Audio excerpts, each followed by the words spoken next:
না, ইন্ডাস্ট্রি নিয়ে আক্ষেপ তো নাই। আমি সবসময় একটা কথাই বলি যে আমার মানে ব্যক্তিগতভাবে তেমন কোনো আক্ষেপ নাই। আমি সব পেয়েছি, আল্লাহ আমাকে সব দিয়েছেন। আমি এত ভালো ভালো গান গেয়েছি, মানে ফিল্ম ইন্ডাস্ট্রির প্রত্যেকের কাছে আমি অনেক কৃতজ্ঞ। সুরকার, গীতিকার, প্রডিউসার, ডিরেক্টর, তারপরে আরও যারা ফিল্মের সঙ্গে জড়িত, ফিল্মের গানের কথা আমি বলছি।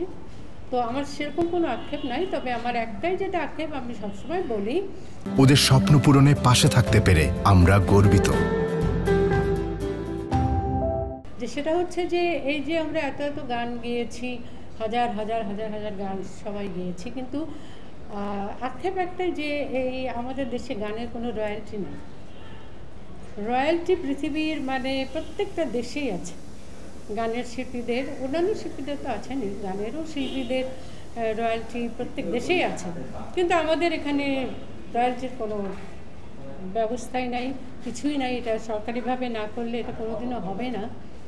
রয়্যালটি থাকলে অনেক অনেক শিল্পী অনেক অনেক ভালো থাকতেন, অনেক শিল্পীর পরিবার অনেক ভালো থাকতেন।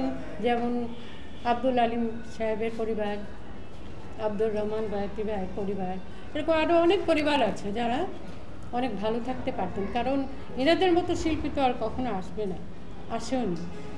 তো সুতরাং এই একটাই আক্ষেপ আমার, যে আমাদের দেশে যে যদি একটু রয়্যালটি সিস্টেমটা চালু হতো তাহলে খুব শান্তি পেতাম।